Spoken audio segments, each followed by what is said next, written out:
Hey everyone, this is episode 437 of the OotiniCast being recorded on April 12th, 2022. And this is the raw version of the show with all flubs and possible errors and whatever done as is. And then it will go out on YouTube, and then we will clean up the podcast as an audio podcast, put that out tomorrow. And let me go ahead and get things set up for my computer. We're a little ahead of schedule, which is great because it gives us a minute until we have to get the actual show going, which is perfect. It looks like Spofroy and Melt's already there. Hello, everybody. So yeah, we got some folks already lining up, which is great. And yeah, we've got I've been fairly busy in the game lately, so that's good. Cool. And I know you've been doing a fair bit too, Kitty, so... And you've been doing more dual stream, and you'll have to let us know where you are with all your tech stuff. So I'm looking forward to hearing about that. Right. The computer stuff. You have like a new computer, and you're going to add the third old computer as like I don't know what you would call it, the mediation computer in between that sort of like runs the stream or whatever. Stream machine. Reminds me of the green machine. Did you remember those from when we were kids? I do. My friend Adrian had one. Yeah. I wanted one so bad. Yeah. I had one. Did you have a big wheel? No, I had a green machine. Oh, okay. Yeah. They were a little like the big wheels. Mm-hmm. They were a little lower, and then they had the handles to steer with it because instead of the handles up ahead, they had the little handles by your side. Very high tech. Yeah, it was fun. It was a fun machine. Did you eventually get the flat in the front wheel? No, the dreaded front flap. Oh man, that does sound annoying. Hey, Sickum. I remember them having very hard tires, actually. Yeah. So what would happen is that we would. I had a big wheel. My friend Adrian, he had the green machine. Mm-hmm. But with the big wheel, because the plastic is so hard and doesn't really get traction, which is great when you're want to do a burnout. But when you try and stop, and you would always like use that front wheel to stop, and eventually it would wear in a little flat spot on it, and of course it would worse and worse and it'd be like that's what you mean by flat. Okay. An actual flat spot on the wheel, not the wheel going flat. No, that's funny. And I can see why that would happen too, because because it's pedals and the pedal is directly connected to the wheel. That means when you're stopping, you're always having your feet in one of like two positions. So there's going to be like two flat spots. Mm-hmm. Man, that and everything else spot sucked. I'll bet. Yeah, I don't remember that being a thing with the green machine. It maybe because you're so low to the ground and so far back that maybe you just don't have that much weight on the wheel, and it just doesn't. I could see that. Doesn't wear the same way or something. I don't remember it being an issue for me. I think I drove it a fair bit though. But anyway, those were fun. Yeah. Good times. Okay. Good times. All right. Well, we're past the top of the hour. Let's go ahead and get the actual show going. And let's see. I'm gonna get my. Oh, you froze up there a little bit. I'm back. All right. I'm changing all this stuff out. Actually, let me minimize this so I can actually see this chat properly. Other than that, I'm ready to go. I don't think we overvamped. I don't think that this camera really likes not having the green screen attached. Weird. Yeah. Yeah, it just freezes sometimes. But at least this time we have a little bit of Nexu in the back there. Yep. Oh, yeah. Kind of a silhouette, but hey, it's all good. All right. Let's see. So, if you're ready, Kitty, have you got your Audacity rolling and all that? Let me double check. Audacity is rolling. Good. Volume looks rolling, right. baby. Minimize it again. Okay, I'm ready to go. Going in 5. Hi, and welcome to the OotiniCast. That's why we're here. This is episode 437, being recorded on Tuesday, April 12th, 2022. I'm your host, Chill, and with me is my co-host, KittyKissz. Hey, Kitty. Hey, Chill. It is the two of us today, so what you been up to since the last show?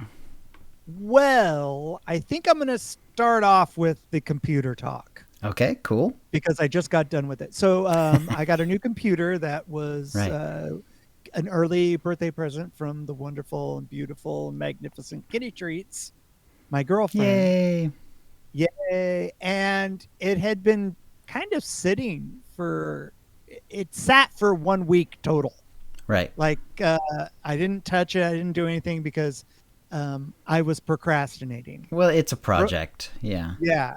And so I moved it over closer to my other computer so that I can just pop off one of my monitor HDMIs, pop it in there, and put my mouse and keyboard in it and go. And so it's finally starting to get to where I'm ready to go. Mm-hmm. Getting close.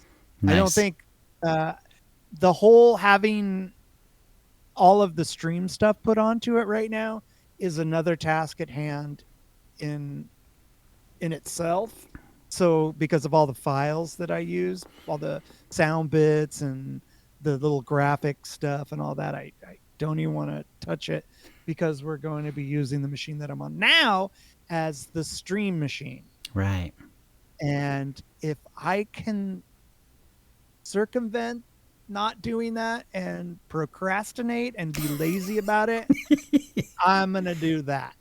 Excellent. But yeah. So we got some stuff all figured out, and that totally makes sense. So I got my UI sent over and used, and all like ready your SWTOR UI.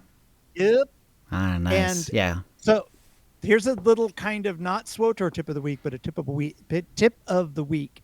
So I was using a thumb drive to put the files into. Sure. But when I was transferring the thumb drive over to my other computer, it wouldn't transfer the files. Like it wouldn't stick onto the drive. And Kitty also had that problem a couple months earlier when she got her computer. So what we did is we tried to use Dropbox, or she did, and that didn't work. So what I did is I sent the files to myself via Discord, and it worked fine. Interesting. So okay. if anybody ever has that problem, just send it to yourself in an email or send it to yourself in Discord or whatever that is. But for some reason, it just wouldn't stick to the thumb drive, which was really weird. That does seem weird. Yeah. That should. But it seems like it should happens. work totally normally. Yeah, that should be totally normal. It's weird. Yeah. I don't know, but that's the workaround for that. The capture card and all that stuff. It ended up that the capture card that we have we need a different capture card. Okay. So we're gonna order a new one and try all that stuff out. But it's fun. It's tricky, I've never. Oh, it's weird. Yeah, and I've never tried to stream with more than one computer running it at the time. So yeah, because we're gonna have 3. Yeah, and you'll have 3, right? Yeah, but I've never had the situation where like I was like playing the game on one computer and but actually running the stream on something else. I've never tried that. So I imagine there's going to be some work to do for sure. Yeah, especially when we're trying to.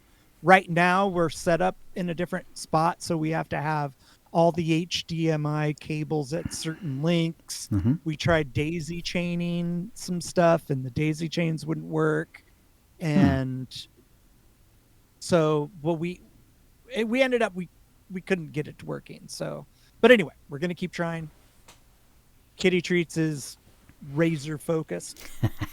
Excellent. Which is great because as soon as it doesn't work for me, I go, I'm done.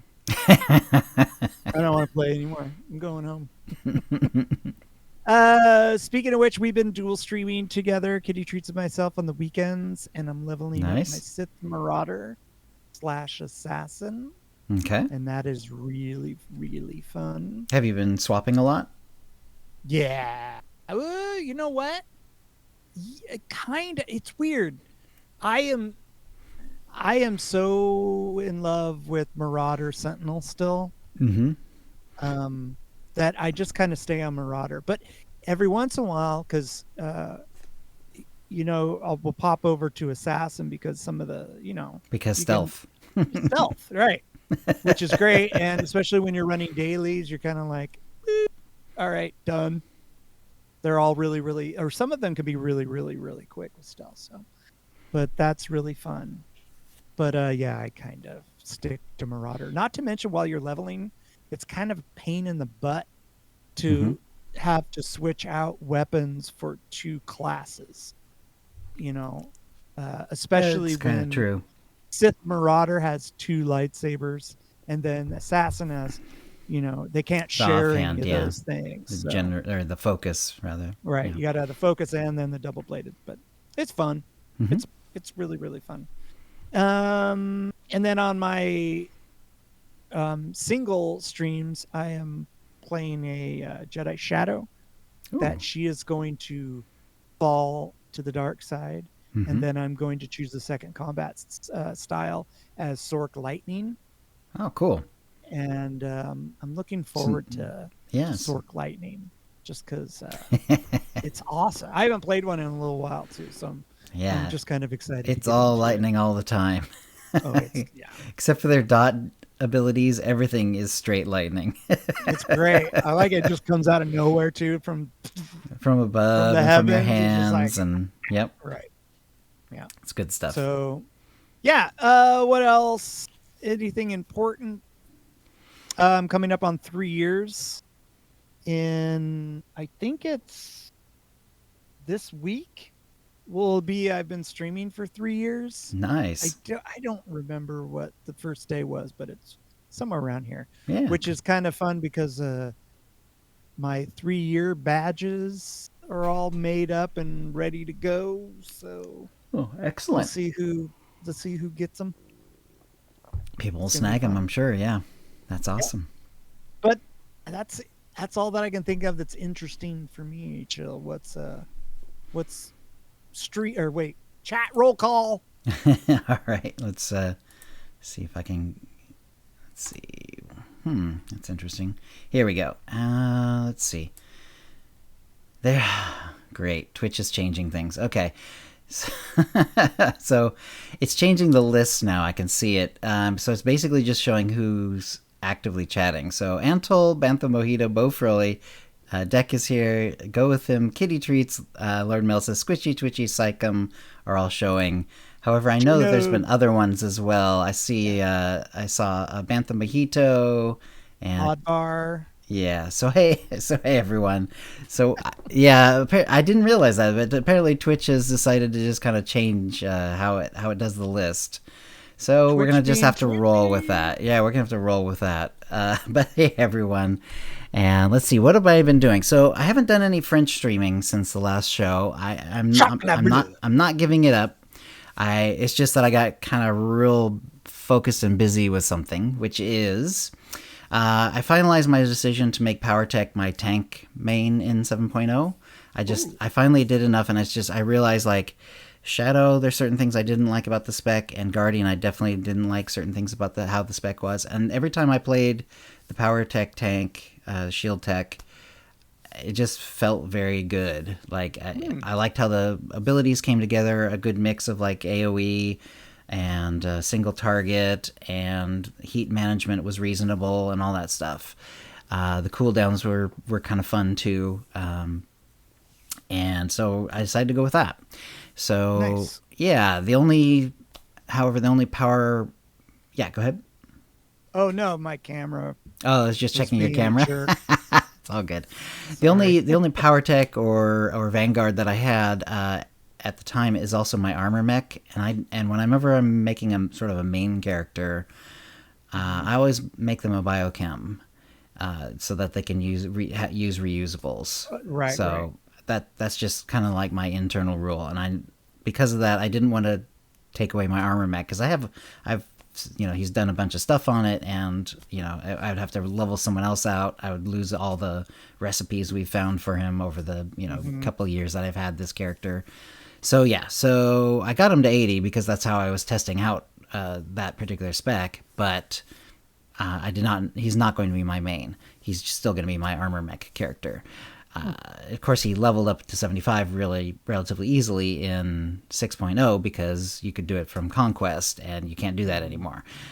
So anyway, so I'm leveling 2 characters 2 tanks, but leveling them as tanks just so I can learn the whole way up. And so I did a Fifth Element theme. So I made a Corbin Dallas and a Lilu Dallas. And so I've got a picture of them in the show notes. It's kind of an early picture of Lilu. She has a like the yellow pant look now that she doesn't in that picture. There's no such thing as like I can't find anything that looks like suspenders in the game. So there's no suspenders, but if you ignore that, it's basically correct. And Corbin, I've also slightly updated since that picture because I got a better dye for it. Nice. Yeah, so he has like the black jacket and the orange shirt instead of like brown jacket and orange shirt. Which is a little more accurate because he's sort of famous for wearing the orange t-shirt, but he does wear a black jacket over it, like for example in the spaceport scene, when they're doing when they're getting onto the plane, and Lilu Dallas Multipass, that whole scene, he's wearing like a little black jacket sort of thing. Anyway, it's been a lot of fun. At first I was just for the first like day or two, I started leveling him up sort of side by side, and then I kind of thought ahead, and it's like, do I really want to see all of Kotfi and all of Kotet one chapter, do the same chapter like over and over again? Right. No, I do not. I do not want to do it that way. So I pushed ahead with Corbin. He is now level 69. He just got through the first chapter of Kotfi today, so he's got a fair bit to go in leveling and a lot of story to do. I will eventually get around to it, which is great. I am sort of like trying to power level him. In fact, I even for just the last few levels, I might actually grab the leveling gear and just throw him on him, and because it'll only work until 75, but at least it will get done a little bit faster. I'm kind of thinking ahead to, because when he dings 80, and then I've got to do that implant and it's such a pain in the butt. Does the XP pack actually, the XP suit work? I heard that it wasn't working. It works, but it does not work past level 75. Oh, so I could do it for like another 5 levels on him is all. Mm-hmm. The thing is, though, the chapters are not a great way to level anyway. They level kind of slowly. So I think I might use that as sort of a booster for the next 5 levels. And after that, well, it's going to go real slow, but that's okay. It'll be fine. Maybe I'll do some dailies or something on him as well. Right. I do want to get him leveled up, though, to 80 pretty quickly, though, because then you have to do that 0 to 100 implant mission thing. And I'm sort of approaching cap on tech fragments, and they're such a pain in the butt to get that I don't want to just be sitting at the cap for a long time just because he hasn't gotten there yet. I know exactly what you mean. So yeah, I'll probably push ahead on him, try to get him to 80, and then we'll kind of cool things back down. Also, he'll now be far enough in the story that I can sort of balance things out and do some on him, keep getting him through the story, but then work back to Lilu. She's level 28 or so. She's finished Tatooine, basically. I did touch her a few times during the week. They're both power techs. But for story, she is, because I need one for each side, she is actually a bounty hunter, and he's a smuggler. So, yeah. So that's what we're going with. He's sort of like, I mean, you could argue trooper, because he's like ex-special forces in the movie, but he's a taxi cab driver at the time of the movie, so smuggler felt good. Really liking. I decided to do the Risha romance arc. I've done a Kavi, and that one's pretty good too. But anyway, it's been a lot of fun. It's a good spec. I think it's and besides these 2 leveling, which I've been doing a lot of. Because like anytime like I do an evening stream, it's not the French. I've just been leveling Corbin, and so I've got him up there pretty quickly. What I've also done is I got 326 gear on my DPSers, which is great. So I basically just did a few dailies each day until I finally got there. And because of this, I was able to open all of their built-up boxes from doing the daily areas. So every time I do Black Hole or Ziost or whatever, CZ, any of those, it gives you a box, but I haven't been opening them for a while because I realized it's just giving me side grade stuff that doesn't do any good, and then you can delete it, but you only get like a few tech fragments, and it is really literally just a few tech fragments and some of the comms, which I have plenty of. So it gives me some comms which I already have too much of, and a tiny amount of tech fragments, which I don't have enough of. Right. But it's all good.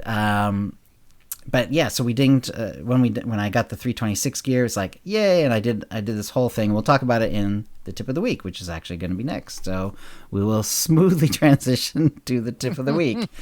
We'll go ahead and start with what I did since we're already talking about it. So I had the two DPSers, and they're both operatives at this point.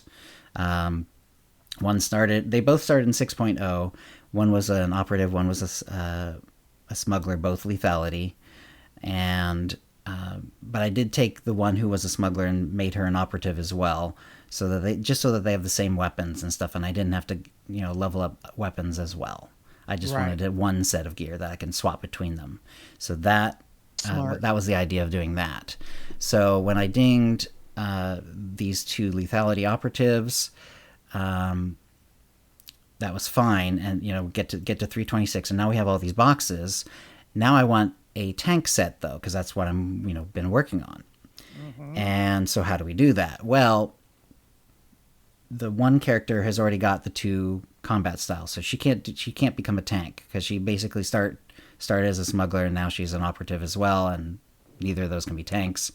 Right. So I opened up the boxes on her that she had first with the 326 gear, and just got some kind of random 326 pieces, which was fine. It gives, because even that is somewhat useful. Lots of duplicates, unfortunately, but that's just the nature of random.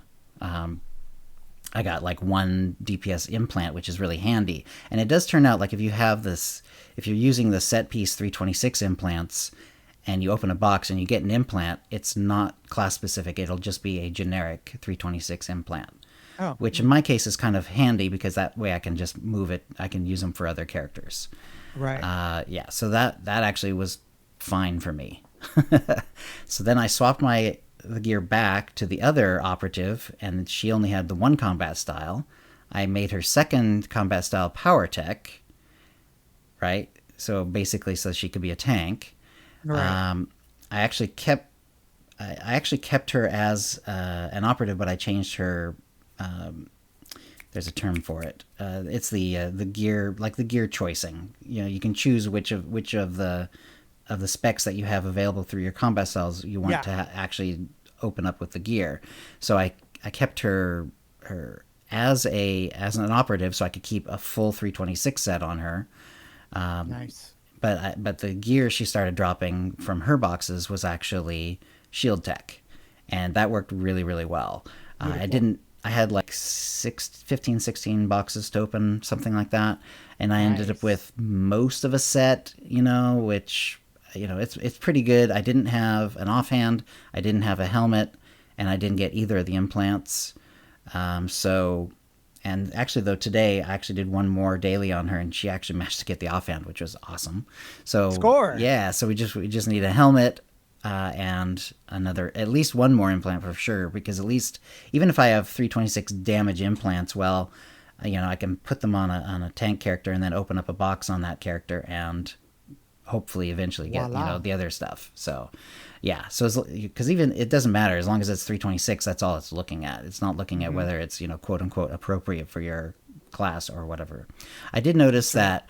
Then I also went over to, because it wasn't a full set yet, I also took it over to Wonder Woman, who I had leveled because I was testing out Guardian and Shadow tanking on her. And of course I was able to give her most of a set, but she didn't have any weapons because they didn't match anything that I had done. I was leveling up tech people. So she had 320 weapons, and pretty much everything else was 326, except for 1 implant.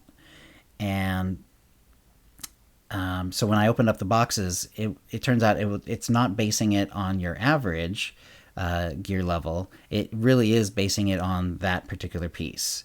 So when she opened up a box and it happened to be a weapon, it was a 320 weapon, because that's what her weapon was. Oh. Everything else, yeah, exactly. So you can't. So it is a true side grade. Like there's no way to, like, if you have like a bunch of 326 but a couple of 320s, you're not going to be able to get 324s or 322s or whatever by opening up boxes. It's not going to happen. Wow. You're literally only going to get side grades for every single piece. It's clearly what it's doing behind the scenes is it's choosing which slot you're getting, and then it's looking at what you have in that slot, and whatever you got in that slot is what you're getting. So that's interesting. Yeah. So and I knew it was meant to be side grade, but I kind of in the brain, because they've done this sort of thing before, is like I thought it would be sort of like semi based on like your average gear level. No. It is literally based on a piece by piece level side grading. So you cannot upgrade at all from these boxes. So yeah, it was really nice to actually wait until I had a 326 set to actually open up these boxes. And even from Wonder Woman, I got like one more piece. I think I got the one of the 2 defensive implants and filled out some other things. But so I have most of a defensive set, not quite perfect yet, but I have a main hand. I now have an offhand just from today. And then, so everything else. And, and there's some of the pieces, I wanted to fix and stuff like that. When I did open the actual DPS boxes and got DPS gear, it did allow me to pick and choose so that I could get the accuracy and alacrity correct, which was nice. Oh, that's interesting. Yeah, because sometimes what it'll do is it'll drop one with accuracy, but sometimes the same piece will be the same stats, except it'll be crit instead of accuracy, and that way you can choose. Do I have enough accuracy, or do I need to swap this away from crit and into accuracy to get more of it, that sort of thing. And it turned out I ended up with a nice set that it's like 110.3, which is fine. That's close enough for me. Percent accuracy, and then the alacrity is exactly it's just a hair over what like the Volk. I looked up Volk's 7.0 guide, and 1,123. I wrote it right. You wrote it? Yeah. In the particular guide he was actually doing it as a percent, so I don't remember that number because it's like 7.15% or something like that. Right. And I had and it was really close. It was like 7.25 or something like that. It was like nice. It was like really tight. Yeah, which was great. So actually I ended up this morning I actually augmented them all because it's like, well, I've got them all, and I have the augment. I just kept my old 306 gear with the augments. I yoinked them all out. I've been working on getting augment kits on my banking alt for a long time, so I have plenty of those. And I just and now I have like another 8% crit or something like that. Oh wow! Plus the augments do have power and endurance. Yeah. And they matter more in 7.0 than they did in 6.0. We'll be talking about that later in the show. So yeah, we're all augmented up. Got the special implants and everything. My DPSers are ready to rock and roll. I am. It's really exciting. And now it's kind of like in 6.0 where once you do get a set of 326 gear, you can start to because every time I get a box open, I'm almost certainly not going to just delete it. I'm just going to, just throw it in the box, and we're just going to make sets for other people, basically. Exactly. Yeah. So once we get the tanking, we'll probably swap the tank, it back to DPS because that's a little more common, and we'll just go from there. Yeah. That's awesome. So yeah. Cool. So it was really stressful because I was trying to logic through how I was supposed to do all this, and I melted my brain trying to figure out okay, what spec am I in? What spec should I be in? Am I wearing the right gear? Is there any other gear I can wear that would improve this? Yeah, it was crazy, but it was fun too. And it was a lot of box opening. We also do have a tip from Meltza. So Meltza writes in, my tip of the week. If you're not done with your starter planet, but you go to the fleet at level 10, you can go to Droman Koss, for example, and do the heroics to power level. You could also do the Coruscant, of course. And you can also do Black Talon before you finish your starter planet. So in other words, if you're kind of done with the starter planet thing, and you want to come back to it later, get some quick XP doing heroics or Black Talon, and you come back later, and then you'll be really power leveled at that point. So thank you, Meltza, for the tips. Since you sent in the only tip this way, you are the winner of a Tonfon or M3R droid pet code or M2B9 droid pet code, courtesy of BioWare, and an OotiniCast provided ultimate pack. If you have a tip of the week, please send it in to OotiniCast@gmail.com before the next show for a chance to win the same. Something interesting too about Meltz's tip of the week is that when you do those would you go and run those heroics, they drop the crates that give you gear. Oh, that's right. And that's the best way to get it. So you can really gear up ahead of what, Right. It's like what you're going for. Right. Because those heroics are like those really overpowered high level. It's like you can use it, but it's like super powered for your level. It's kind of like the conquest gear that you get. Like when you get conquest gear, it's like, it's like crazy overpowered usually, at least for a few levels. Anyway, that'll bring us to the Mind Trap, and we sort of did a double feature this time. We were asking, and in fact I asked you this earlier, Kitty, how often do you swap combat styles on a character, and also how often do you change loadouts? So we did those separately, and the choices were often, sometimes, or never, or almost never. Never, almost never being together as a choice, because I figured, never and almost never practically the same thing in this case. So thank you everyone for the retweets. We got 309 votes on the first one and 111 on the loadout version. The second one always has a big drop off. I could either do it completely separately and maybe it would help. But in this case, because they're so tied together, I wanted them to sort of be together as well, so that people could sort of like talk about it or consider it. So anyway, often, sometimes, never, or almost never for combat styles and loadouts. What was your choice, Kitty? And then we'll go through what the numbers were. It kind of depends on what I'm playing. Okay. So I went with sometimes just because it's kind of right in the middle, but there's been times where I swap out many times during gameplay for my combat styles. And then the other one for loadouts, for loadouts, I haven't really got that far yet. Okay. I mean, the loadouts I do swap because of the combat styles. Right. And, it's sort of automatic. Yeah. It's like, right. Yeah. You don't want to just use the same loadout and have to change your buttons every time. Right. Exactly. Not to mention you have to click over to the screen, then pop out. So I think I'd even do it more if it was just a one click.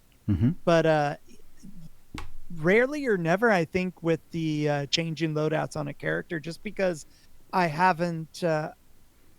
just haven't got there yet. But when I do, it's on. Fair enough. Especially, when I'm maybe going to be doing PvP and PvE, that's going to be great because I'll be running PvE in that PvE spec.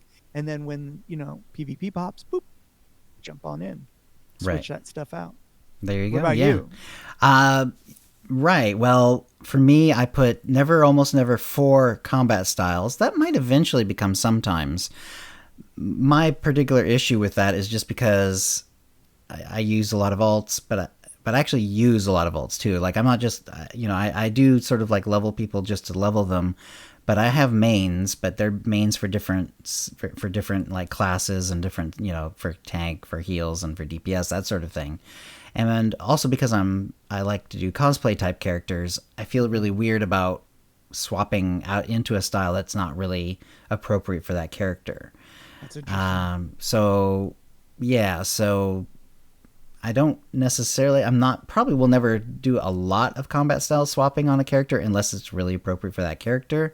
But I am starting to use loadouts a little bit more, and I'm going to get, and I can already tell it's going to happen more and more, like as I get more comfortable with it, but also as I get to like end game. Because sometimes if I'm leveling, how much loadout changes do I really need to do? But at end game, it's like, okay, it's a different story. Yeah, I'm doing solo dailies, so that's a loadout. And then I'm probably going to have a different one for like when I'm with the guild and we're doing an operation. And then there's probably, and if I start doing PvP, that would definitely be a loadout all on its own as well. So right now I'm not, because I'm still sort of in the leveling phase, and I just got to 326 gear on my damage characters and stuff like that. But I'm already seeing like more and more. I'm starting to add more loadouts, and occasionally even using them. So I did put sometimes for the loadout ones, and and it's actually really cool. Like it felt really weird at first, but it's like now that it's like I see how it's like it just makes things pretty easy. Actually, it's pretty nice little. It's great. It's a nice bit of kit. It really is. Yeah. Let's see. We did have a fair bit of people replying to us as well. And I didn't really go over the numbers here. So, in both cases, never, almost never, or rarely or never won. In combat styles, it was 56.3%. In loadouts, it was 48.6%. So a few people, rarely or never was a little less common for loadouts. Sometimes was second in for combat styles, 25.9%, but it was actually third, 24.3% for loadouts. So in loadouts, second was actually often. So again, sort of hinting that people are a little more using loadouts than they are swapping fully over to different combat styles. Interesting. So that is kind of cool.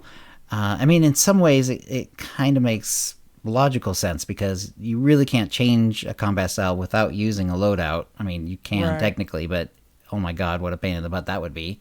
And so if you're really using loadouts the way they're meant to, and you're changing combat styles, you know what I mean? Like, it's kind of like if you're using combat styles, you're also using loadouts. So in a certain logical sense, it kind of makes sense that loadouts should be a little more common.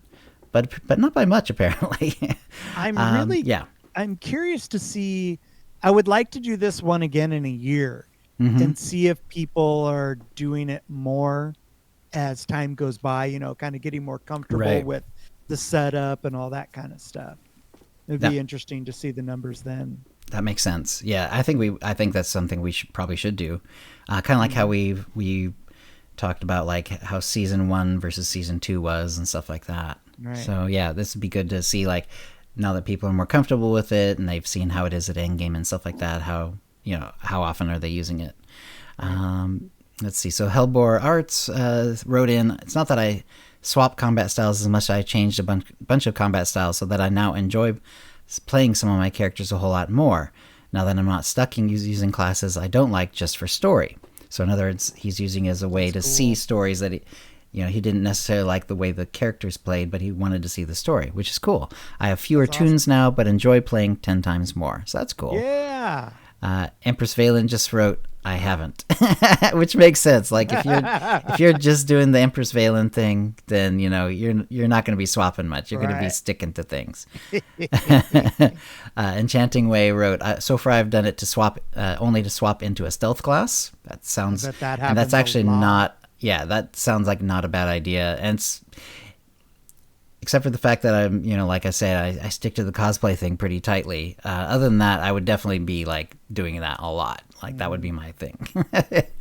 Manic wrote, I usually only switch from DPS to tank when I feel like, when I need to for group content or a harder elite or boss fight.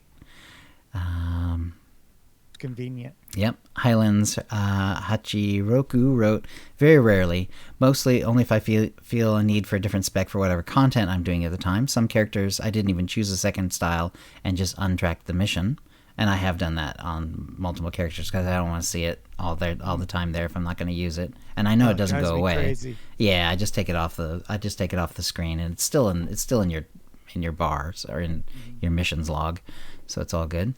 Combat and Speed Flux wrote, combat styles often, loadouts even more often. I'm someone who is equally bad in every advanced class and spec. Nice. So previously I just leveled up a bunch of alts. Now when I can focus on a tune, I have no problems tanking or healing or mashing my face on the keyboard. Nice. But and then he continues, but I do find the whole gearing system super confusing and I just ignore it at the moment. So I stick on some 320 IR conquest gear and I call it a day. And then need to do research, keep track of where I've gotten each item, and then farming 5 or 6 different types of currencies. Yeah, exactly. So people are definitely, there was several of them were basically saying, I've used the stealth toggle basically. Let's see. And then there was a couple of other. One person was just asking, what is a loadout? Which is fair, because, they are new to the game, and not, even if you play other MMOs, not every MMO has them. So I just wrote back as OotiniCast, a preset button to remember your skill tree choices and armor and weapons. It also swaps combat style if needed and remembers your button layouts. So, yeah. And could you imagine finding that and just not knowing that happened in the game and just what? Yeah, like if you click on one and it changes everything, it's like ah. Yep. Let's see. And then Flop Lag wrote, in general, I think those who aren't doing this are not taking full advantage of what it has to offer. I realize some people are one-class players, and that's fine for them, but I've wanted this for a very long time, so all the bugs are worth getting these features. I agree. And then Weldon's mom wrote, now this is funny. I thought loadouts were the thing that swaps out your combat styles. No wonder I don't mess with it. So, well, hopefully she learned something and she can try it out, because they are separate. You can, if you swap a combat style, you can technically not use a layout, but usually you'll use two different layouts and you'll just swap the layouts for the combat styles. But you can also make different layouts within a combat style so that you can have one for PvE, one for PvP, one for solo, or just whatever else tickles your fancy. If you're an explorer and, maybe you have, just ways to, avoid fights so you can explore more, any reason at all, you can just make a loadout for it and it'll have different abilities. It'll change out the gear, buttons, all that stuff. Let's see. I'm not at the point. Hellbore Arts wrote, I'm not at the point where loadout changes matter a lot with gear or abilities, though I've noticed for Sorks it's been handy since it helps me change focus between AoE for heals and groups versus doing some form of DPS or higher solo survivability for doing story. It makes sense. I could also see, especially like operation people, they will definitely have maybe not quite boss by boss, but they will have like AoE operation specs versus like single target boss specs, maybe even trash specs. Maybe other ones where it's like more CC avoidance or whatever. Operation people should definitely be all over this. Yeah, I've done that when I was playing before. I had just trash spec. I would swap over, use something that I think it was sniper for, like mobs, just take out the whole thing. Right. And then I think they were whatever the stealther is for that. So like I had like a single target and then multi-target. It was so fun. It was so great. Just seeing a big mob and going, all right, switch, dead. Here boss fight, switch, dead. Yep. It's good. Good fun. Yep. And Bo Froley, who's in our chat as well, had said, I haven't bothered as there's no weapon appearance as of yet, but maybe I will then. We know that's coming. There's information later on the show about the PTS and all that. It's basically been on the PTS. They're trying to get it out there, which is really cool. So a lot of people had a lot of different answers. It's not super common yet. So in both, because in both cases, rarely or never was the winner. But it's not, considering the fact that this is like a feature that is more geared towards certainly like people who subscribe, because you'd have to know the game pretty well. I don't think like free to play people who have just started, I don't think, even whatever the limited, they don't have real access to it anyway.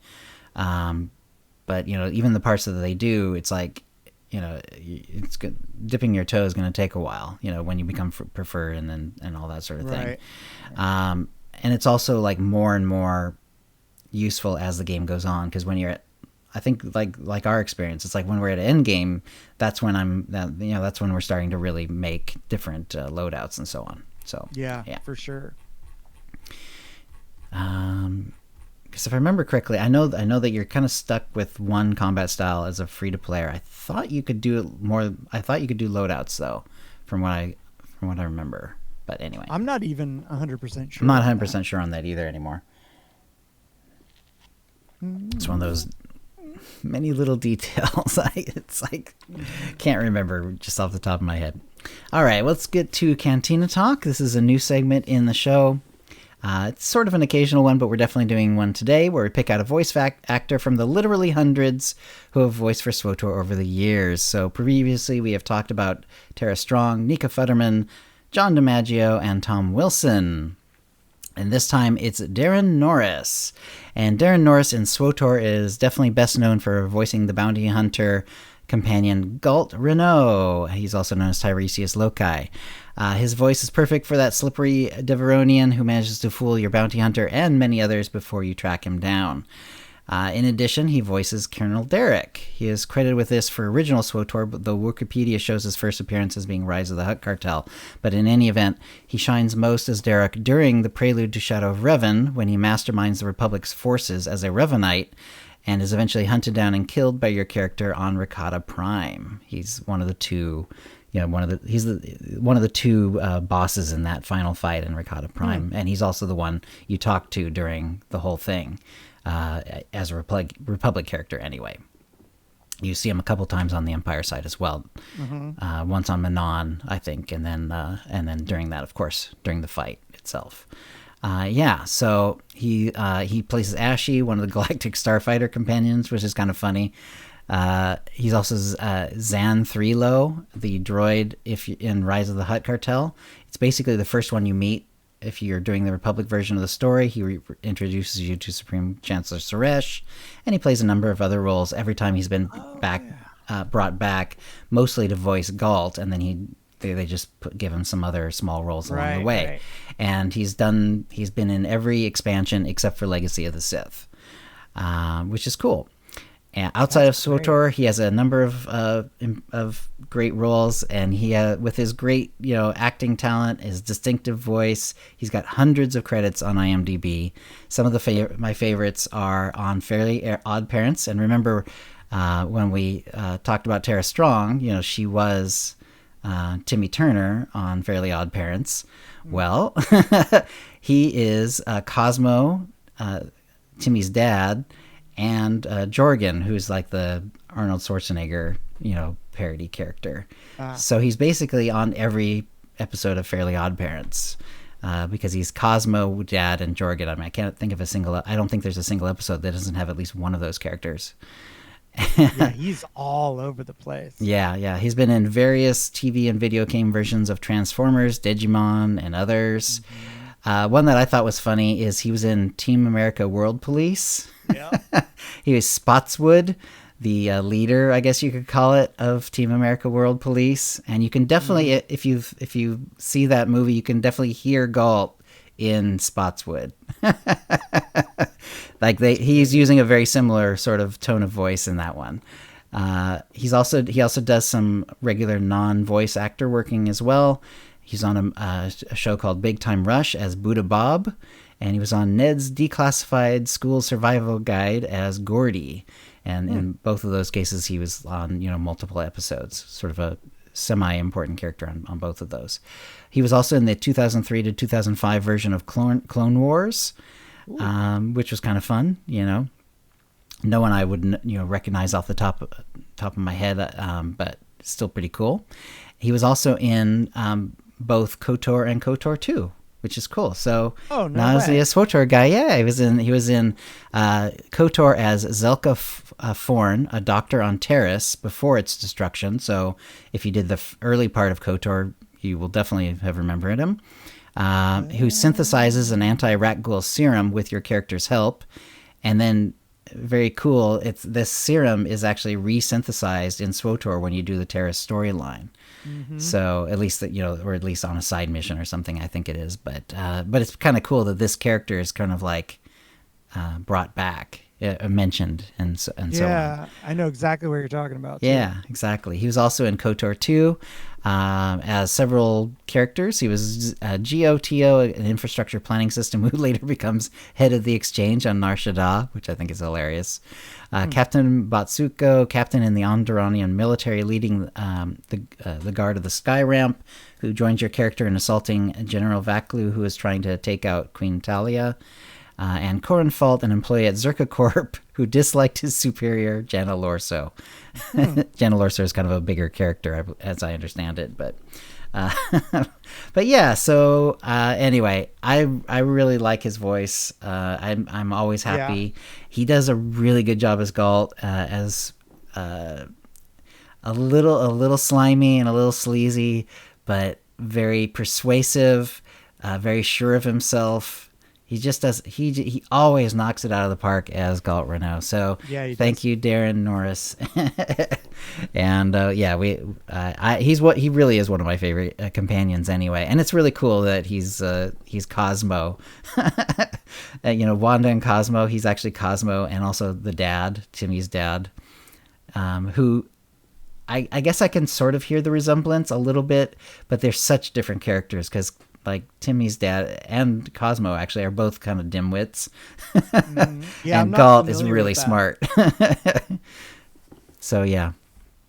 Awesome. I kind of fell in love with Fairly Odd Parents because my son was like, when he was young, it was like a show that we could both enjoy together. Nice. So I've watched a lot of those over time. So yeah, that's excellent. We move on to the Holo feed. The Rakghoul event just concluded, but the other events for April, well, it's really mostly one. They do also mention the 10-year anniversary, which is just ongoing through the year. But there's also Relics of the Gree coming up. That's going to be the 19th through the 26th. So that's the next week. And Relics of the Gree is always it's like I always like the look of the Gree. Like it's really cool, like with all the sort of the holographic square looks and all the geometric things kind going on there. Almost. Yeah, a little Tronish. Yeah, in fact, that one boss, it's even called the Tron boss. Yeah, usually. Yeah. That's the unofficial nickname, at least. I like the look of the Gree too. They have a very, very unique look. Very non-humanoid, yeah. Which is really cool. Mm-hmm. Yep. All right, and then let's see. They also have put out the SWTOR Galactic Season objectives for April 5th through May 3rd. So yeah, and we can't really go through all of these one by one, but I've noticed that we finally got once again the on-rail space missions, like not the GSF space, but the old style on-rail space missions are once again part of the Galactic Seasons Weekly. Yeah, and that's how I'm actually leveling up my banking alt very slowly because, that's the only experience she's getting is when she does 4 missions every, like 3 or 4 weeks. So she just dinged 76, and I think she's got like a third of the way into 76. It'll take a long time before she's actually done with it. I might break down and just do some more on-rail space missions with her. Yeah, I actually got her like just to do it. I actually got her all of the different space upgrades. Stuff. Yeah, the level. Nice. The level, the super high level stuff, and then all the little side gear things you can get, the EMP generators and all the, the things that let you switch between guns and more shields, all that jazz, including the $300,000 one. Yeah, the ones where you have to. It's like an upgraded version of even those, and it's like those are pretty wild. Fortunately, I had. Just over the years, I had done enough on-rail space missions that I had a bunch of the fleet comms built up, and so I went to the fleet comm vendor and I bought the recipes for all those things. Yeah, and then I sent them to my Cybertech character. Cool. And so she was actually able to make all these purple versions of, and now so she has like the proton torpedo. One is Star Trek and one is Star Wars, and they don't use them enough that I can remember which is which. Proton torpedo. I think that's right. So I have the proton torpedoes and all the other purple gear stuff. It's really cool.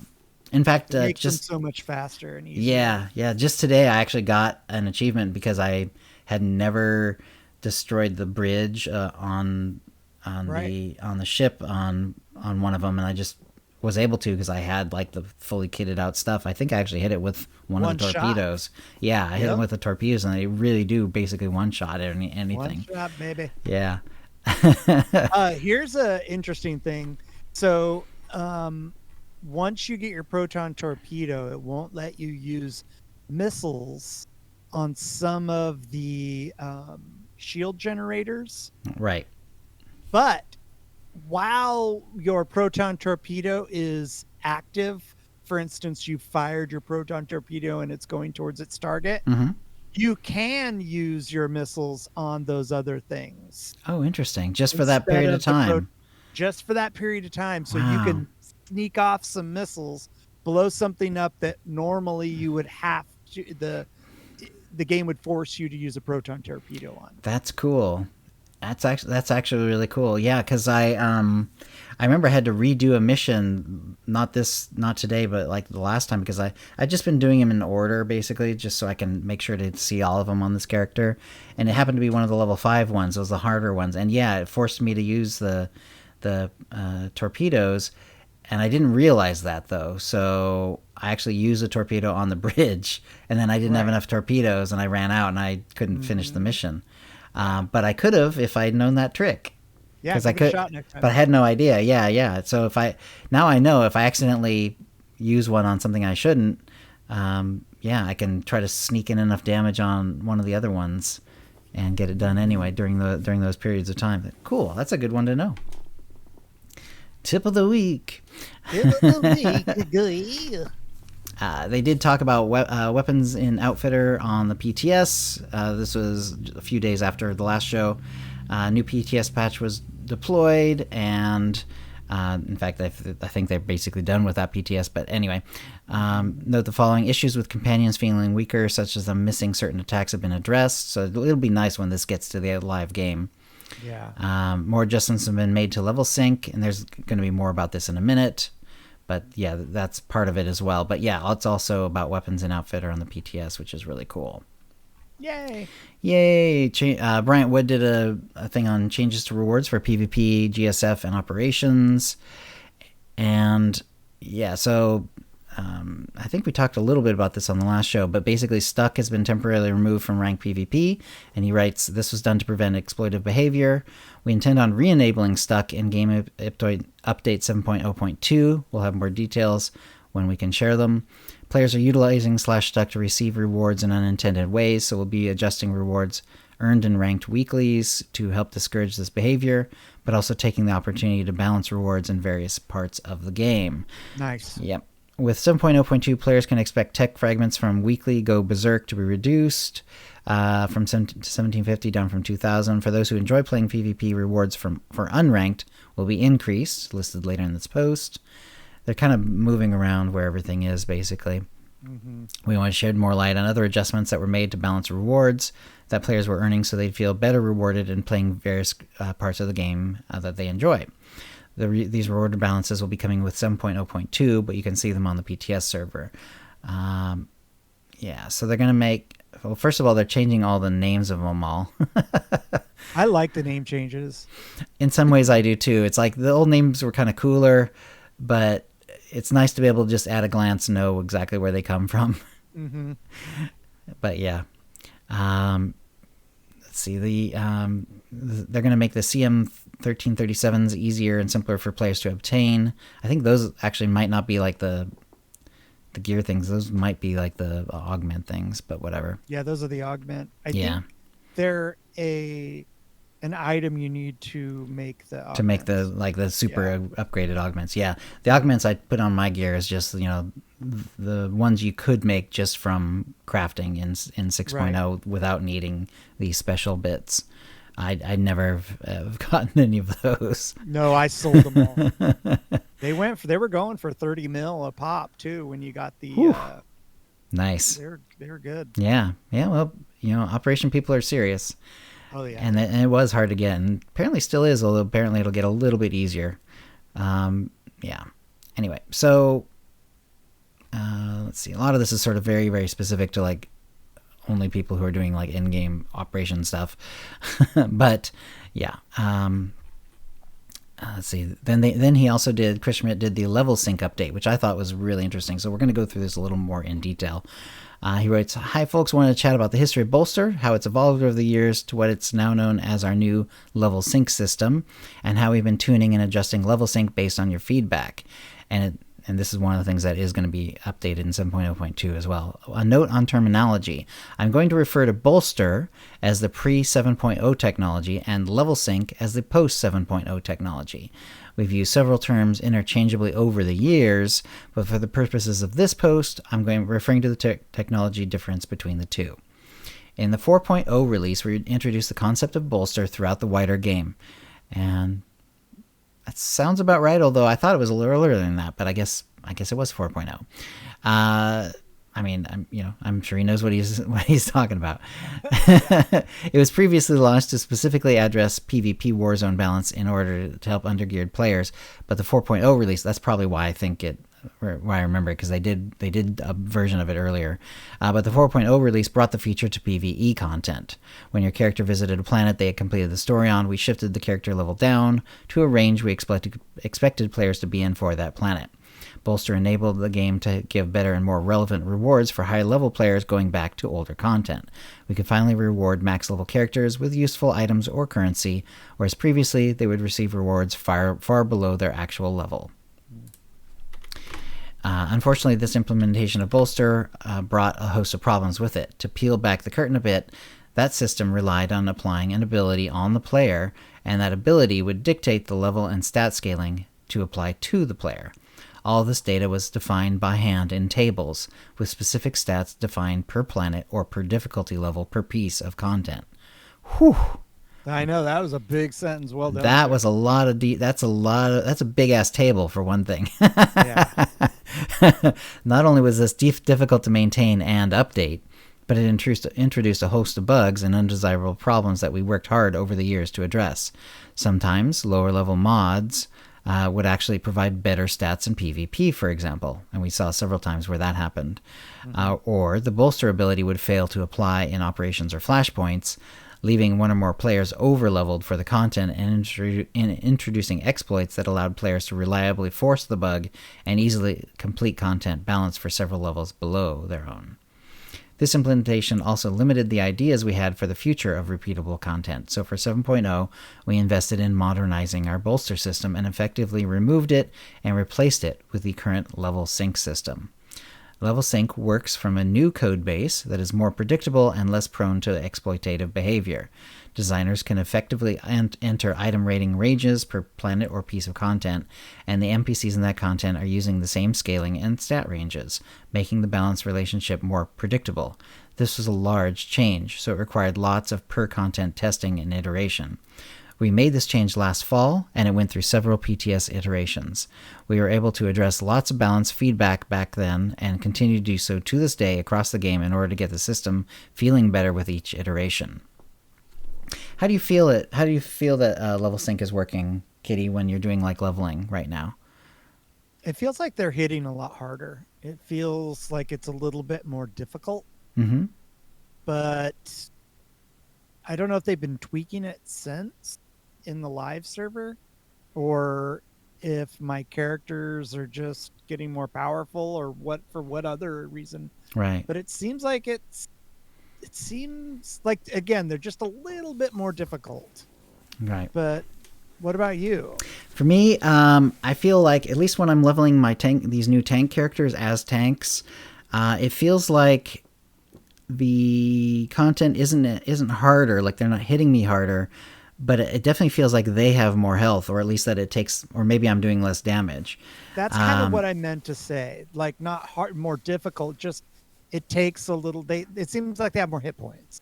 Yeah, it does. It feels that way for me too. And there'll be a little bit later on that might explain some of it, but that's probably part of the process of iteration that they're working through as well. Right. Hopefully I would like it was a little bit closer to the older version, because some of these fights do feel a little long for like not a lot of gain, not a lot of interest. Like, it's like, wow, I've been beating this guy down a long time, and he still hasn't really hurt me. Mm-hmm. And I have my companions. I'm playing as a tank, but I have my companions on damage, mostly partly to speed things up, but also just so I can like take some damage and learn the cooldowns, because I want to learn I don't want to play a tank where I get to level 80 and I get to like my first like real content and I realize, oh, I haven't touched any of my defensive cooldowns because I've been just healed to full by my companion 100% of the time. Right. Yeah, and a lot of these fights, they feel longer. They're not necessarily hitting too hard. I am using some cooldowns, but they definitely feel longer. And we'll learn a little bit more about the how this works, and we'll see that it might have a little bit to do with how I'm gearing as well. So he continues, with this new system came a few side effects that removed some of the quirks of the old bolster system. One oddity we solved was the way primary stats were scaled in the old bolster system, especially when leveled down. They were far from accurate, and the system merely capped stats, so everyone over the defined thresholds had identical stats. With the level sync system, primary stats are actually scaled downwards according to how much of each stat characters have equipped. So if you have a high mastery build, you should see more mastery than another player who's running a high endurance build of the same in the same scaled content. And I think that is sort of affecting like how fast, like how much damage I am doing. And I do notice that sometimes it's really weird though. Like when I change a piece of gear, it'll actually like move things all over the place. I've noticed like if I would have say like a 180-ish, like 186 defensive chess piece, let's say, and then I get a 200 defensive chess piece, and I'll swap them, and sometimes the health will move just a tiny, tiny bit. Sometimes it won't really move at all. Sometimes it'll actually go down, which is weird because the item certainly has more stats on it, but for whatever reason, there's something weird about how they're logicking everything through, and it actually is lowering my health, and so.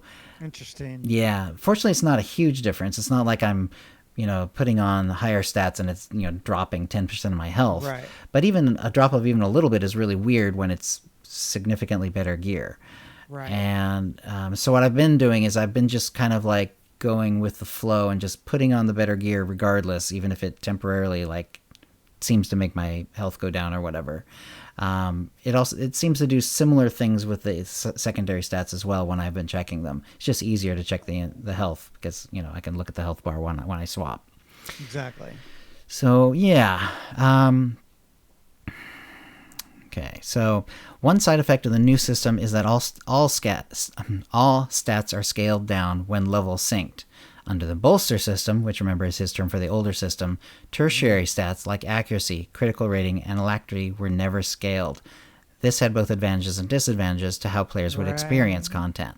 The plus side is that accuracy and alacrity thresholds that players had taken care to optimize would be maintained when playing lower level content, but stats like crit and not scaling made older content more trivial than intended, which set the wrong expectation for game balance when facing other players in other modes such as PvP, or NPCs in operations, or master mode flashpoints.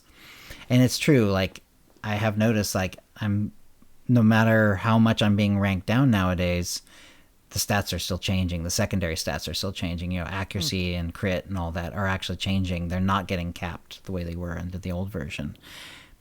Kind of frustrating. It can be a little bit, but I don't mind it so much. It's still pretty reasonable, and it's not like when I'm changing the gear or whatever, it's not really screwing things up too much. It's not like it's, again, it's not like the health is going way down. It's not like the crit is going way down or anything. It's just weird when it goes down at all. Well, and it, as we'll soon hear, they're still tweaking it. Right, exactly. We intend to update the new system to maintain accuracy and alacrity thresholds when scaled up or down in a future update. This would be very similar to the old system, how the old system worked for accuracy and alacrity specifically, which is kind of cool. That's the only thing that I really cared about.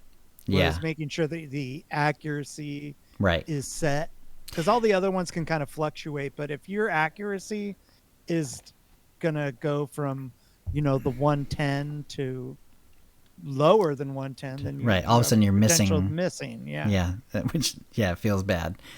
Another side effect involves relics. They typically provide extra stats when they're activated or trigger on their own. As all stats now scale in level synced content, there currently isn't a method to scale the extra stats provided by relics, so they currently provide no stat bonuses when activated or triggered while level synced. We've been working on resolving this problem and intend to address it in a future update. In other words, you're not gaining a whole lot of benefit from relics if you're being level synced at all. So not much you can do about that. There's most of the relics in the game have either an active or a passive. There are, however, a few tanking ones, but they're mostly towards end game. There are a few tanking relics that do not have any sort of passive. They are simply stat sticks. But because they're tank specific, I don't think anyone's going to be reaching for them, to help them in regular content or DPS content. There's a similar behavior with augments and color crystals. We identified some issues both internally and thanks to your feedback on the PTS servers, where it was possible to manipulate augments and color crystals to provide huge stat bonuses outside of the bounds of the system. We've identified the root cause of these bugs and been working on solutions to both to be introduced in future updates. So lots of things to work with on this. So much. Finally, we've had a couple of issues prevalent in PvP modes that we've identified and fixed incrementally over several updates. PvP Warzones and Arenas in 7.0 introduced a valid item rating range in level 80 matches. The level sync system was intended to allow players with gear from 318 to 326 to compete and upgrade their gear, while syncing down players with higher gear, such as 330 gear, to the ceiling of 326. The system was also intended to reduce the stats and effectiveness for equipped gear below the 318 minimum threshold, such as 306 gear. Once 7.0 launched, players noticed they were not less effective wearing 306 gear in level 80 Warzones and Arenas, and in fact, in some cases their equipped stats were the same or better than 326 gear. We found the root cause of this bug and resolved this odd behavior in 7.0.1 patch. We've also determined the root cause of a bug that was causing item ratings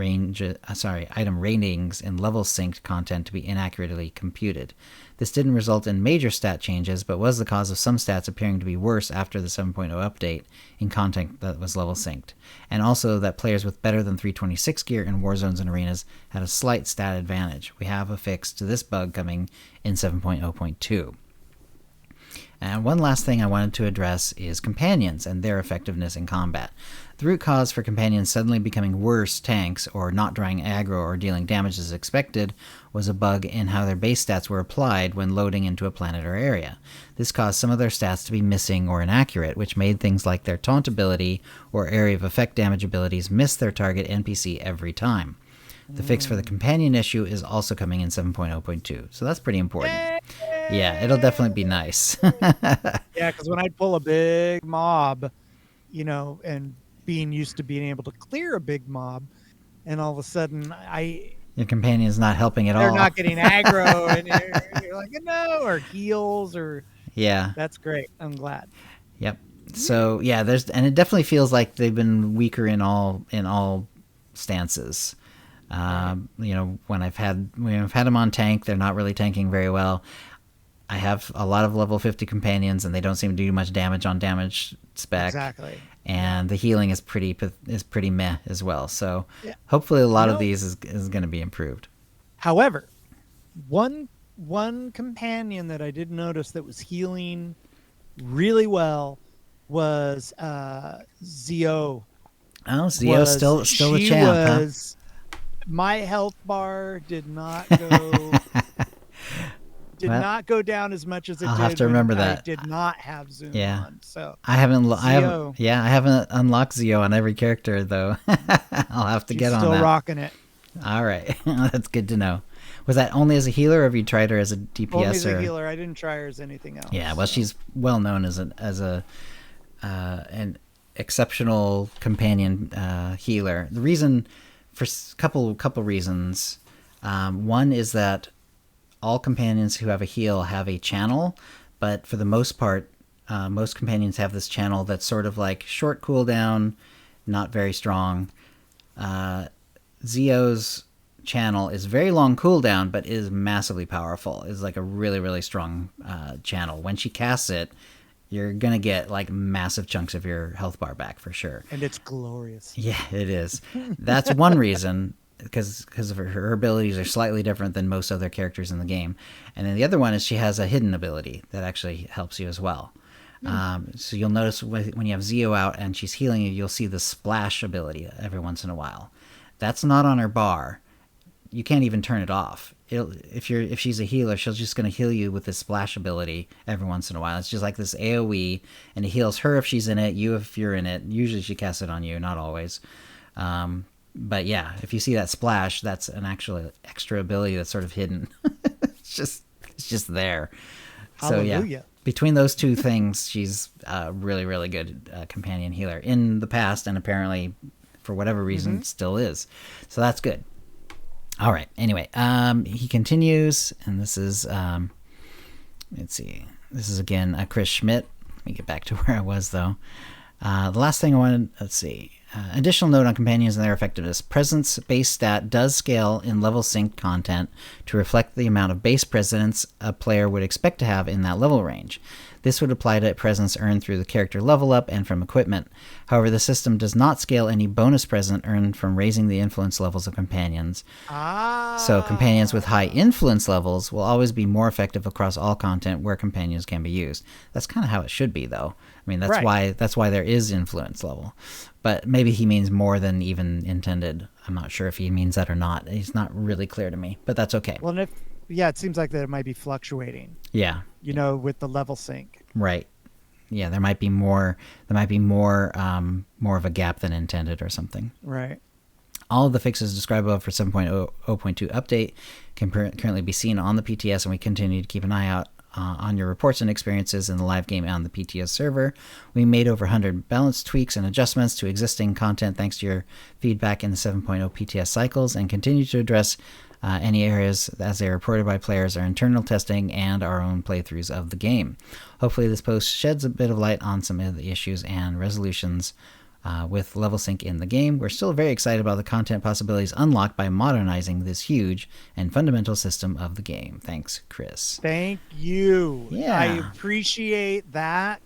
Just, letting us know what's going on, pulling the curtain back a little bit, and then just dealing with it. I mean, that's insane. It definitely answers, it definitely sort of answers some mostly unspoken questions I had, because I did notice when I'm being ranked down, I'm not gear capped in the same way that I was. Right. Like it used to be, like you would just have a certain amount of health and mastery and everything else, well, not everything else, not accuracy and crit and alacrity, but all those other stats, power, mastery, and health, and you would just be locked in it. And it didn't matter what gear you put on, as long as you had something in the slot, you were going to have that amount of health, that amount of mastery, that amount of damage, all that sort of stuff.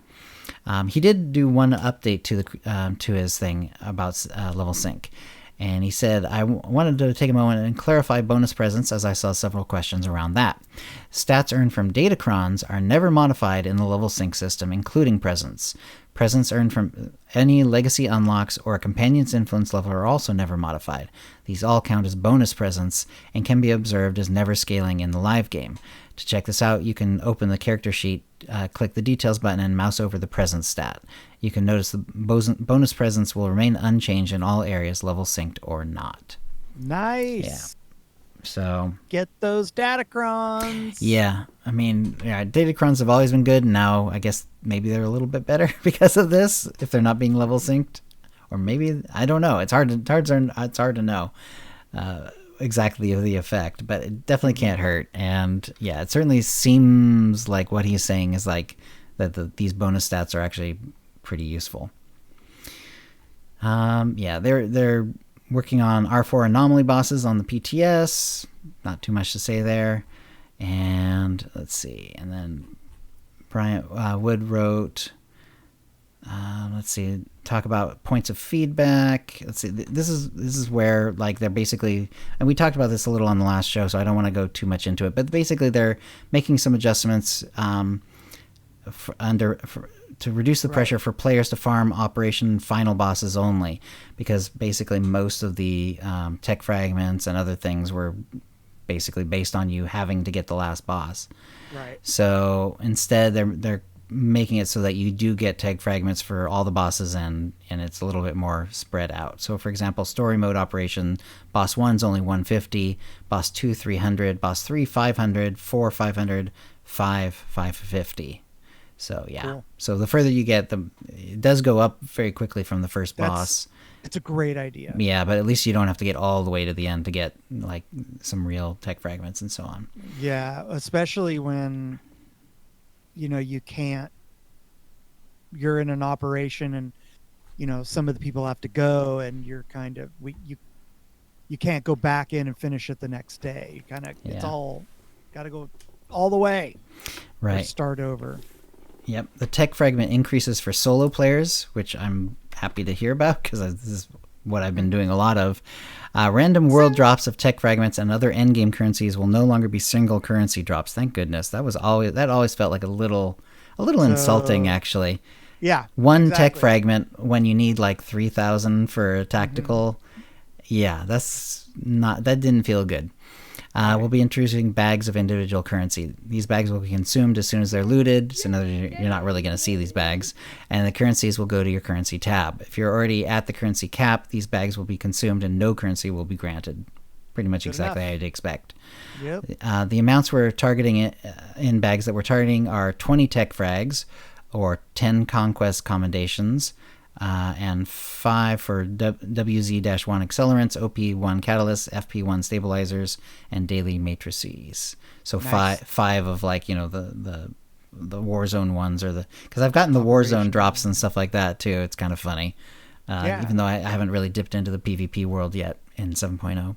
I've noticed that some of the higher level crafting skills that are like treasure. I forget what they're called. Anyway, the ones that will give you possible gear are dropping these like tech fragments and interesting. All that stuff just randomly. Wow. So, I haven't noticed that. That's great. Yeah, even at level 10 and 11. Oh, nice. Okay. So check it out. Yeah, I've been making some pretty good. It's really slow, but right. It's something. It is something. Let's see. Tech fragments will be rewarded from individual daily area and heroic missions. It will be increased to 30, up from 10. Yeah, 10 felt really low for doing a whole daily area as well. Tech fragments rewarded from personal conquest goal, increased to 500, up from 250. And players will be able to exchange extra conquest commendations directly for tech fragments at the Spoils of War vendor at a rate of 50 conquest commendations for 50 tech fragments. Beautiful. Nice. Beautiful. I would really love to see them get some decos that we can spend that stuff on too, so that when you're getting close. I've had to hold off on turning in my what are the daily login rewards and stuff like that, or even conquest, because I was capped out and I didn't really have anything to spend it on. And it would just be nice if they would add something weird, something cool. Yeah. The conquest commendations, which I'm hard capping at 999 almost all the time. All the time. Yeah, except for when I've just bought a piece of gear, and then it just almost immediately just rises back to the cap. The currency cap of conquest commendations will be raised to 2,500, up from 999, and the weekly cap of conquest commendations will be raised to 1,500. In other words, how many you can get in a week will be raised from 1,500 up from 999. As mentioned above, conquest commendations will be exchangeable for tech fragments at the Spoils of War vendor, which is awesome. Yeah, that's great. Because I do think, even with the changes, unless they increase, I haven't seen any indication of price increase for the conquest commendations. So I don't think I'll be using them any more than I am. So it'll be nice to actually have a way to turn them into tech frags. Yep. And let's see. Allowing progress on losses for unranked war zones. We want our PvP queues and matches to be healthy, so we're going to be modifying unranked war zone missions to allow players to progress even if the match is lost. We took a look at the average completion time of unranked war zones compared to Galactic Starfighter matches and arrived at 3 losses equal to 1 win for progression. So the following missions will allow progress on loss, but wins will count 3 times. And it's just basically all of the PvP ones, which is cool. This is they did it used to be 2 times, and now it's 3 times for wins, so it will hurt a little bit more if you lose, but at least you'll make some progress towards your weekly. Exactly. I remember there was a point where I was like trying to get a weekly done, and I literally spent hours playing PvP, but I just had bad teammates, and maybe I wasn't playing great or whatever. Mm-hmm. I made no progress. It felt really bad. And that didn't used to be how, because they used to have the 2 times and then the 1 times, and then they took that away, and it had to be only wins for a while. And I get it. You don't want people to just like queue up and then just kind of wander around, or, just I'm just here for the, wins, even, the rewards, even if I lose, I don't care.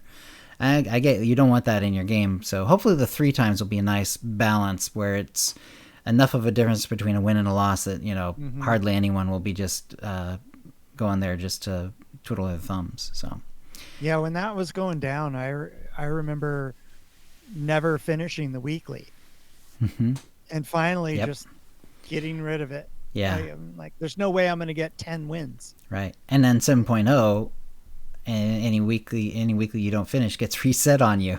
Yeah, it's just, so if you get like halfway there. If you get halfway there and don't finish it, it's gonna go back to 0 for you. So I'm glad that, again, another reason that there really should be some progress even on a loss, and I'm glad they're bringing it back in some form. Can't open the Osus weekly box. I actually had this happen to me just because I happened to be doing the Osus dailies because it was towards the end of the week, and I'd already done the dailies I usually do a lot, and it's like, what else should we do? Let's do Osus. I haven't been there in a while. And and I was getting and you get some tech fragments and the usual stuff, and then you still get remember those boxes, and it'll be like you choose between the 3. One has the headpiece or a weapon or whatever, and one has the chest piece, or it could be legs, or it could be whatever. I haven't thought of that in a while. Yeah, exactly. It's been a while, and those boxes just weren't opening. They gave me nothing. I couldn't do anything with them, and they were 0 to a vendor. I just dumped them. I mean, whatever, I guess I could have held on to them and then seen what happens if they ever fix it. It turns out they are fixing it, or at least they're aware of it. Sorry, they're aware of the bug. So community team said, can't open the Osus weekly box. Thank you for the reports regarding the bug on the artifact boxes, lock boxes from Osus. Our team is aware of the bug. For visibility, I'll add it to the known issues list. And I put in the notes just because I actually did run across it. So that's exactly what's happening. Like, you cannot open it. Nothing happens. And it doesn't go away. It's not like that weird bug at 7.0 where it was like you would open the box and nothing would be in it, and then the box would go away. Instead, it acts as though it's just it's not a box. It's like an icon that you can't do anything with. It's really kind of funny. It just eats your space and your yeah, exactly. Yeah, and cargo. That's another thing. It's like, and I didn't want to have to think about it, so I just dumped them. But whatever, it's fine. It wouldn't, it's obviously not going to be end game gear anyway. I was just curious to see if it looked cool or whatever. And Jackie did let us know that the PTS is coming down. They were taking the PTS down today, which is 4/12, so that's today. So that we can work on finalizing weapons and outfitter for 7.0.2. Really excited to have that in the game. Obviously, they delayed it, but it was intended to be out with 7.0.0, and that's actually, you can tell this is why, like, they did the gearing the way they did. They didn't, in 6.0 and before, for a long time, they had modifiable gear, and part of the reason was weapons couldn't be changed in the outfitter. Now that it was going to be in 7.0, they also changed the end game gearing to be non-modifiable, but then they had to delay it. Oops. So, but now it looks like it's going to be coming 7.0.2. Yeah. Again, they mentioned they don't have the exact day yet, but I cannot provide a specific date at this time, but we're targeting 7.0.2 to be deployed in the coming weeks. Yay! And Yeah, and she basically said the same thing on Twitter. No specific date right now. We're targeting the coming weeks for 7.0.2 to be deployed. Details will be shared as usual on forums and at SWTOR on Twitter when they're finalized. And there we go. And let's see. Yeah, I don't think we need to talk about this because we already kind of went over that. Yeah, so that was basically it. Anything else, Kitty? That I can't think of anything. All right. Do you? Is there anything special for the stream coming up? No, not really. Nothing special coming up right now. Now in a couple months, it will be my birthday, and it will be Nixu's birthday. So we're going to be doing another 12-hour stream, but that'll be fun. A little bit down the. Yeah, that's down the pike a little bit. That's fine though. And what's the timeline on the new computer? Do you think you'll be up and running pretty soon, or? You're putting too much pressure on me. So I need to procrastinate in peace, please. Fair enough. We'll keep an eye out for that too. All right. I guess that's a show. If you'd like to play with us in the Utini Knights Guild on the Republic side of the Satil Shan server, or in our Utini Rage Guild on the Empire side, do a /C join Utini to join the Utini channel. Then let us know you're a fan of the show. You can email questions and comments about the show to OotiniCast@gmail.com. Follow us on Twitter using @OotiniCast. You can find contact details for us on our website, OotiniCast.com, which includes how to subscribe using iTunes, Stitcher, and the rest. We record the show live bi-weekly on Tuesdays, 4 p.m. Pacific, by streaming at twitch.tv/OotiniCast. Our theme song is Doomsday by Jean-Paul Zogby. And thank you to the chat room. Thank you, chat room. All right, and we'll see you next show. Well, let's see who we got to raid. All right, yeah, you could. If you find someone to raid, I will raid them. Zam's on. Zam's on. Okay, let me get over to the right part of the creator dashboard here. And now let's see. Zam. There she is. And we'll get raiding. So thanks for coming, everyone. We'll get the edited version of the show out tomorrow. And thanks for coming. Let's go say hi to Zam. Bye, everybody. Have a wonderful evening. All right. Stopping the stream.